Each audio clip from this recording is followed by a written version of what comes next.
Dream report.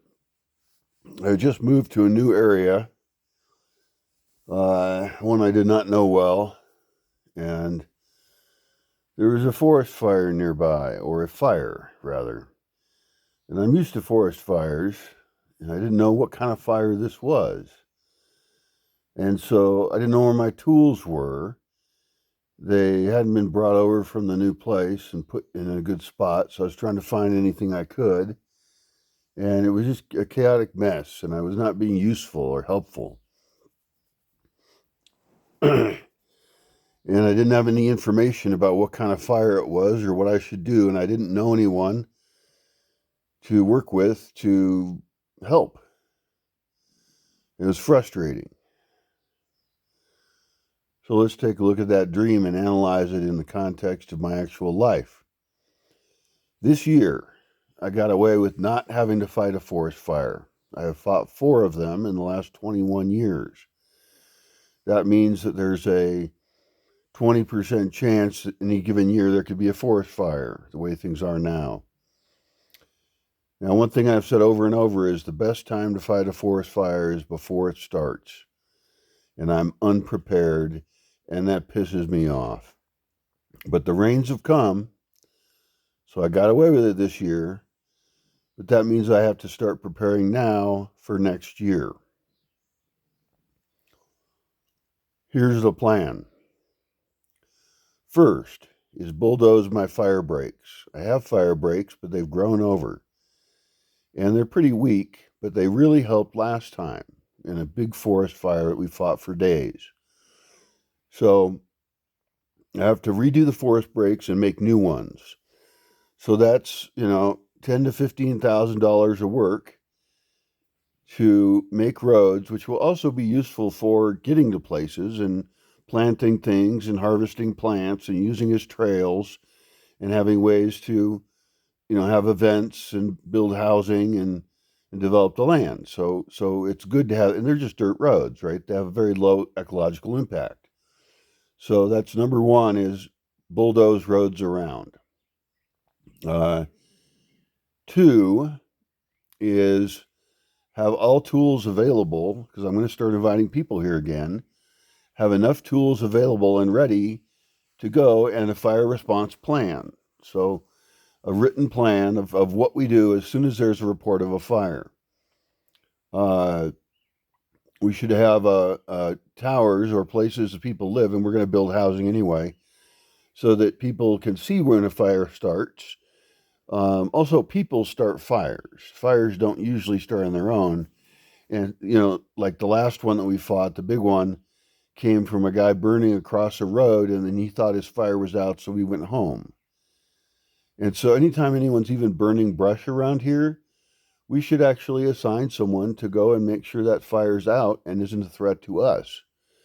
And we're going to do controlled burns as well. And so we need to make sure that we don't cause a fire. Now, even if we do the fire breaks, we don't want a fire to break out in part of the land either. So we have to have all fire be controlled as if it's a dangerous weapon.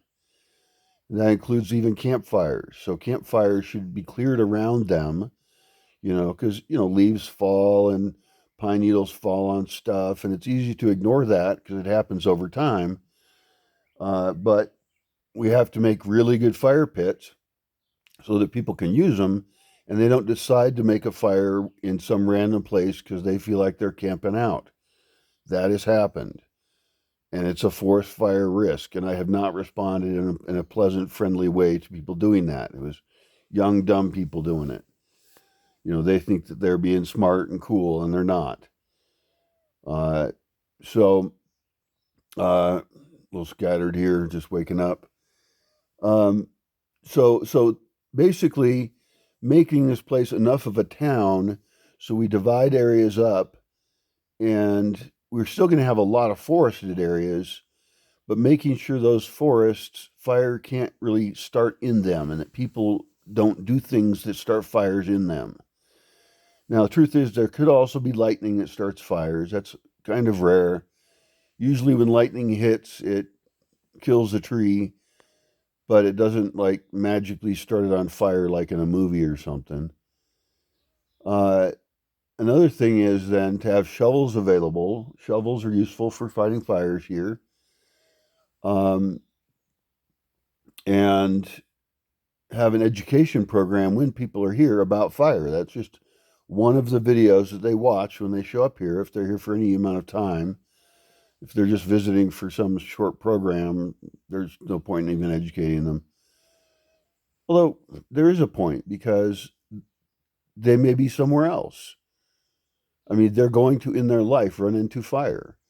And so we're not just trying to prepare them for fire here, we want to prepare them for fire in general in society. So uh, now, beyond that, once you start fighting a forest fire, like I mentioned, it takes 3 days sometimes. Hopefully, we're never in a position where that happens, but we're surrounded by other forests. And our responsibility is not just to ourselves. There isn't a formal forest fire service here. I mean, there is one a couple towns over. There's a guy that works for the Forest Fire Service, and he's a nice guy.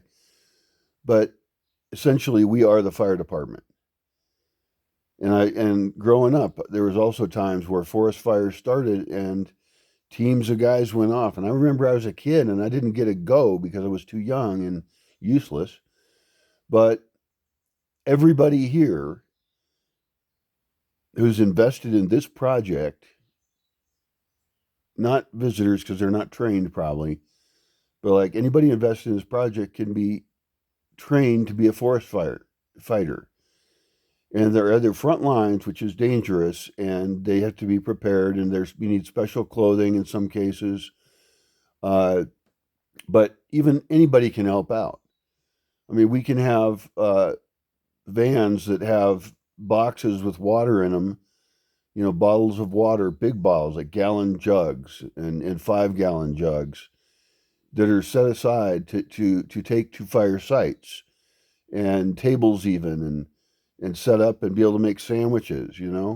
We should be able to crank out food. I mean, we have kitchens, so we should be able to take our food system and have a mobile food system, not only to serve ourselves all the time, but be able to load that up and drive closer to the site, not so close to the site that we're in the way, but that when fighters are tired, they then can get fed, have a medical kit for burns because people do get burned and injured and they sprain ankles.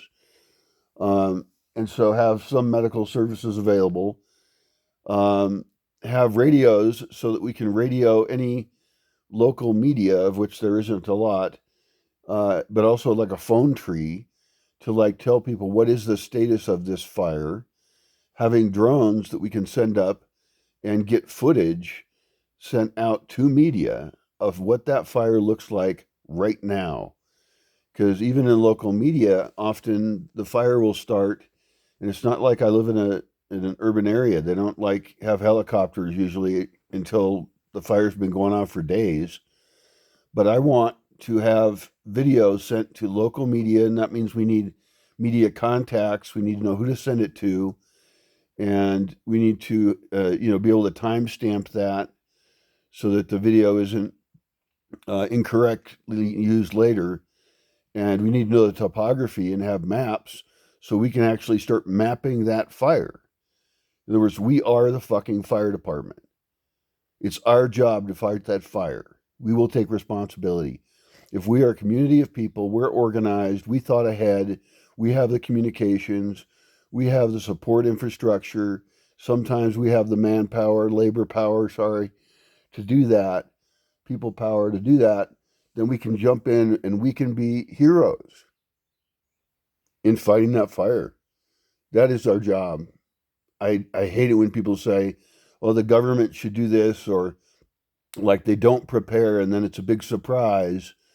And then they need the government to come in and help them. And it's like, yeah, there are times, depending on the type of fire, where you should just evacuate and get the fuck out. But the time to actually join the fire department is now, the volunteer fire department. And if you don't have a volunteer fire department, start one. And right now, where I live, there is no organized volunteer fire department that I know of, and I ought to know about it. I'm physically not as capable as I used to be, but that does not mean I can't help. I don't even have a vehicle right now. But, like last time there was a fire, we had to run and get shovels and stuff. And luckily I had them and it was immensely useful. But I need to sit down and make a comprehensive emergency plan for not just fire, but every kind of emergency, earthquake response, everything else. But fire's a known one. It's easy to prepare for.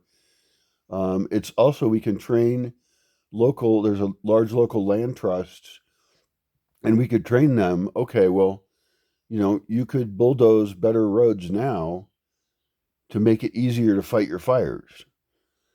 You could bulldoze contour roads, which is better for land development anyway, and the way water flows. And we could plant a diversity of trees instead of all having one kind of tree. Because one of the problems is if everything's pines, then the pines dump pine needles for years, and you get this layer of highly flammable pine needles on the ground, and then the fire burns along the ground and is really hard to stop. And so diversifying the forest is a way to fight the forest fire. And it happens to produce more food for people and animals as well. So just waking up from this fairly short, simple dream, I just remember feeling so helpless. And when there's an emergency, I don't want to feel helpless. I want to feel like I've already put in the investment and the work to solve that. And I hope wherever you're at in the society you're in, with any additional resources you're able to scrape together, and it will pay off for you. Anything you can scrape together, you can then go from being a victim to being part of a solution. And again, don't look to the government to do it. You are the government. If you want to be a free person in your society, then you have to take over the functions of the government and implement them in your society, in your community, in your family, in yourself.